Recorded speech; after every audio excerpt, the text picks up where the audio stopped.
Hi everyone, welcome to our Wednesday TNT. It's the middle of the working week and a special day, Valentine's Day. Special for some people, not for most I suspect. Now, it is a bit of a special day in our family. My grandfather on my mother's side, his name was Charles Valentine Brown.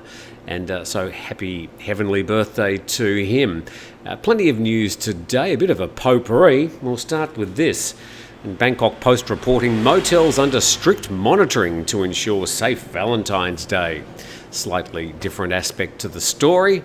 And a deputy spokeswoman for the Royal Thai Police yesterday revealed the National Police Chief has expressed concern over the safety of young people this evening. That's today. And road checkpoints near entertainment venues, motels, pubs and internet cafes will be beefed up to screen motorists and teenagers to minimise the risk of violence, to catch people in possession of illegal objects, as well as prevent illegal street racing. Because that's what you do on Valentine's Day, illegal street racing. And the police meanwhile urged parents to keep an eye on their children and alert them to various potential risks, as well as being wary of accepting food or drinks from strangers that could potentially contain date-rape drugs. Otherwise, have a happy Valentine's Day. Now, it's going to be a happy Valentine's Day for this particular gentleman, particularly on Sunday.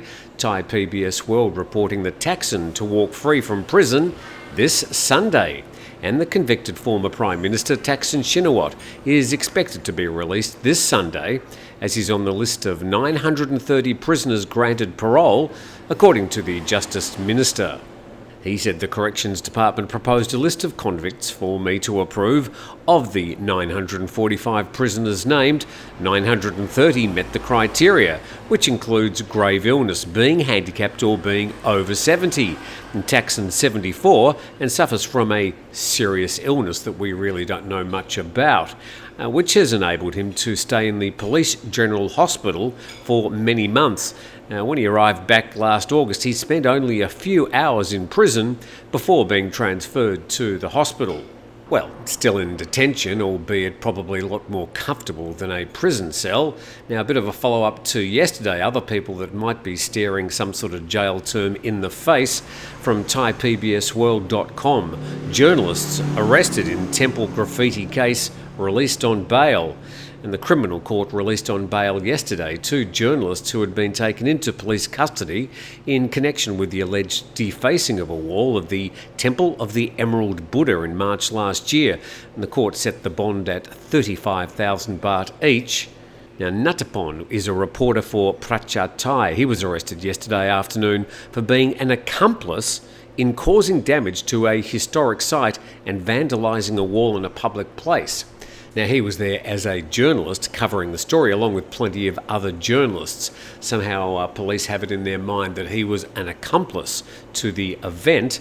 And a statement from the Thai Journalists Association says the charge of accomplice in a crime is concerning as it might affect the freedom of the press.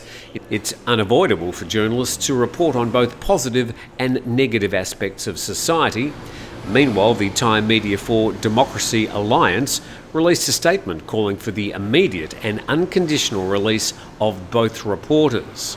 Natapon, one of 2 journalists caught up in this particular situation, but it looks like there is some sort of soft crackdown on these less majeste sort of charges.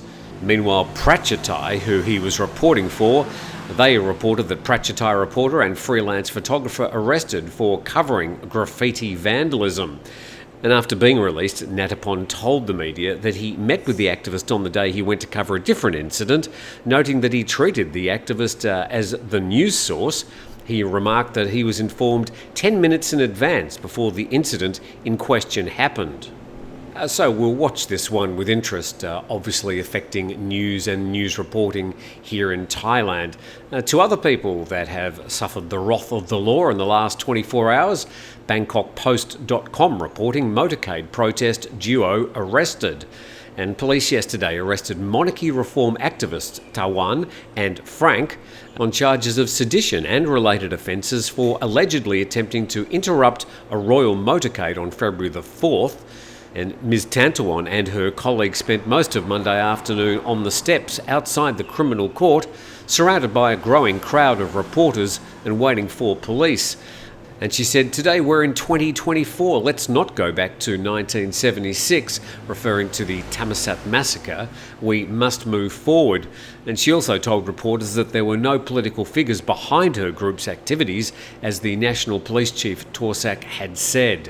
Well, in the past couple of days, the National Police Chief has de facto tried to link members of the Move Forward Party to these particular incidents, but that has been denied by both the Move Forward Party and the activists.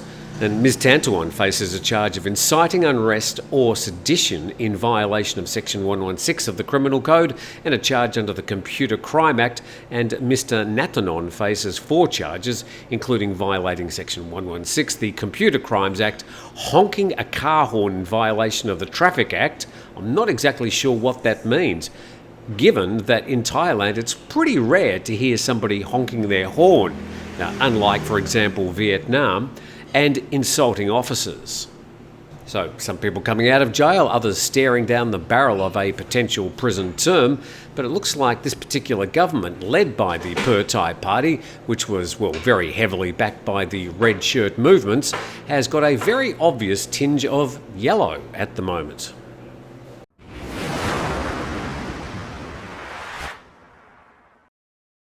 Now, I am coming to you today from the Chip Fair Lele. I do have the internet connected to my home.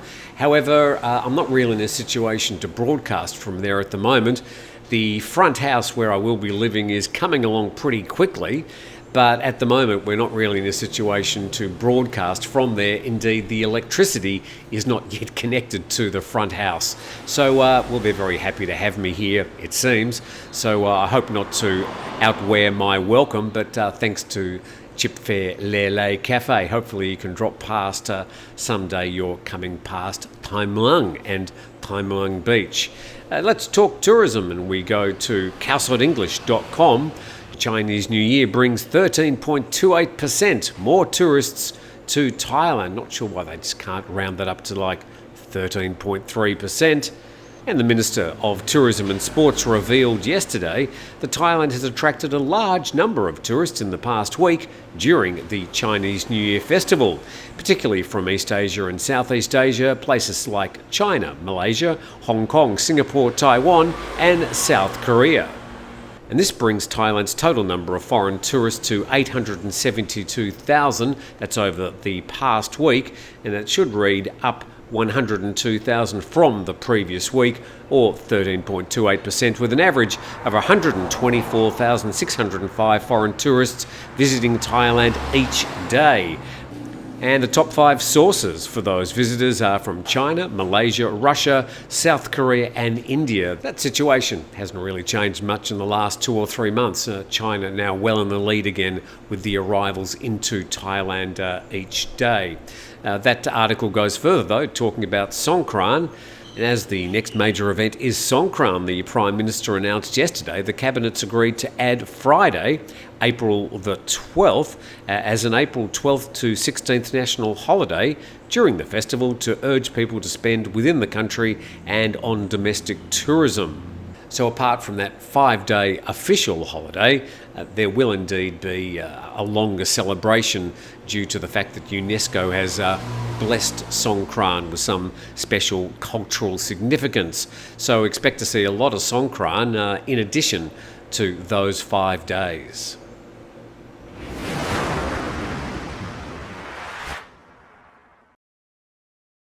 But if you are arriving in Thailand at the moment, things might be a bit sloppy. According to the Transport Minister, this headline from the BangkokPost.com, Thai Airways airport service sloppy, according to the Transport Minister, and he's threatening to terminate a contract with Thai Airways International unless it improves the quality of its ground handling services at Suvarnabhumi Airport. And Thai Airways, one of 2 companies that provide all the ground handling services at BKK.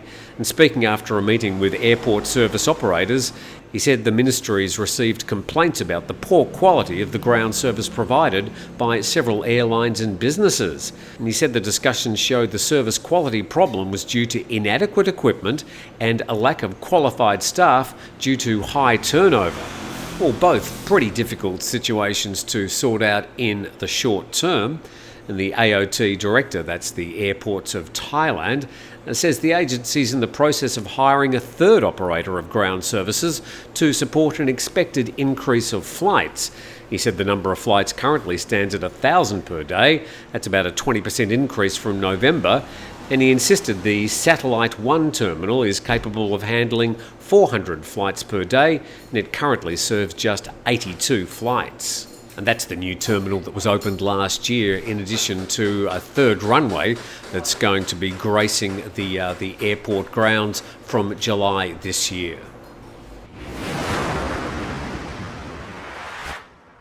And a big thanks to our sponsor, 5 Star Marine. You can actually go there to 5starmarinephuket.com. Check out all the great locations around Phangar Bay that they can take you to. Contact Sean and the team and I'm sure they will look after you. And if it's anything like today, it will be spectacular out there on Phangar Bay. And thank you very much to the staff here at Chip Fair Lele. They gave me a little heart as they're giving all their customers today. So Valentine's Day at Chip Fair Lele, or you can go here and get a selfie and give yourself a pair of wings. Now, a few official visitations we can report today. NationThailand.com reporting Australian Governor-General arrives in Thailand on official visit. Now, the Australian Governor-General is the representative in Australia of the British Crown and nominated by Parliament, I think every 6 years or so, 5 or 6 years. I've been lucky enough to meet and work with 2 of the former Governors-General. And General David Hurley, the Governor-General of the Commonwealth of Australia, along with his wife Linda Hurley, arrived in Thailand on a 5-day official visit on Tuesday. And their excellencies were welcomed by the Interior Minister Anutin Charnvirakul in his capacity as the Deputy Prime Minister. This is the first official visit of an Australian Governor-General to Thailand in 7 years. And Australia has been very lucky to have some excellent Governors-General in the past 30 or 40 years. Now we go to another visit, also reported in NationThailand.com. Thai Foreign Minister bolsters diplomatic ties with key talks during US visit. And Thailand's Foreign Minister is meeting the Secretary of State of the United States on Monday to discuss collaboration in tackling regional and global challenges. And they were discussing the Thai-US Partnership and Strategic Framework, security cooperation through the Second Strategic and Defence Dialogue in Bangkok. I have no idea what any of that means. And efforts to enhance economic partnerships and address climate change. And talks also addressed pressing regional issues like the situation in Myanmar, as well as conflicts in Israel, Gaza and Ukraine. And those last 3 issues obviously pressing. Now, some good news from ThaiPBSWorld.com. Move over elephant pants. Capybara pants are here. There you go, you can buy that pair of pants instead of elephant pants if you want to stand out. Now let's find out a bit more. While Thai elephant pants have become a viral sensation, Khao Kiao Open Zoo in Thailand's Chonburi province has introduced its new capybara pants, which are expected to go on sale in March. Hope I'm pronouncing this creature properly. I actually saw quite a few of them when I was down in Argentina, maybe about a decade ago. They're sort of a local resident there. And the capybara pants were created due to the popularity of Thai elephant pants, which inspired the zoos under the administration of the organisation to come up with items to attract more visitors. And there we go, the capybara is a large South American rodent. So yeah, it's like a big rat. Although I have to say they're sort of rather docile, when I met them anyway. And following the popularity of elephant pants, the capybara version is the latest animal print garment in Thailand. Other animal-themed legwear to have garnered attention on social media include Korat cat pants in Nakhon Ratchasima, rooster pants in Pitsanolok, crab pants in Samut Sakhon, fish pants in Uthai Thani, monkey pants in Lopburi, and the list goes on. So if you're absolutely hell-bent on having an animal print on your pants, looks like there's going to be a surfeit of options soon. And with that, we thank you for dropping in. please subscribe to the channel. That'd be much appreciated. We've got a couple more days to go of our weekday program before we've got our live program on Saturday and then Grumpy Old Men on Sunday. Please support our sponsor, 5-Star Marine at 5starmarinephuket.com. Otherwise, we look forward to seeing you tomorrow.